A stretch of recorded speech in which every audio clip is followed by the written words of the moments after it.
In today's video, I'm going to teach you how to enable SafeSearch Family Filter in Google Chrome.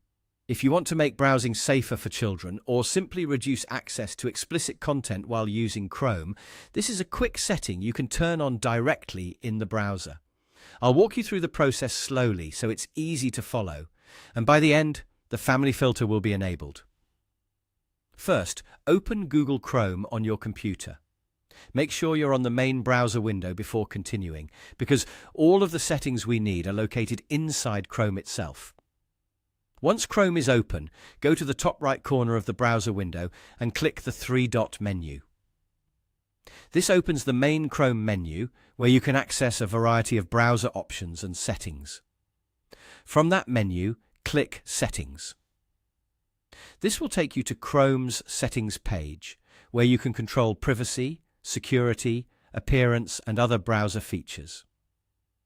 If the page takes a moment to load, just wait until the options appear clearly on the left side or within the main settings panel. Next, click Privacy and Security. This section contains the tools that help manage how Chrome protects your browsing activity, including safer browsing features and connection settings. After that, click Security. Inside the security section, you'll find options related to safe browsing, certificates, and secure connections. This is also where Chrome lets you manage your secure DNS preferences. Now scroll down until you find the option related to DNS, sometimes shown as Use Secure DNS.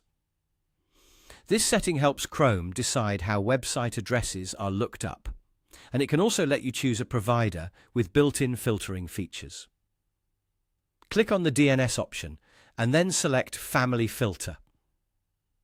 This filter is designed to block or reduce access to adult and explicit content, making browsing more family-friendly. Once you select it, the change is applied automatically, so there's usually no extra save button to press. And that's it. The SafeSearch Family Filter is now enabled in Google Chrome. As a quick tip, after turning this on, it's a good idea to test it by opening a new tab and continuing to browse normally. Also remember that browser filters can improve safety, but they may not catch everything, so they work best when combined with supervision and other parental controls if needed. Thanks for watching, and now you know how to enable SafeSearch Family Filter in Google Chrome.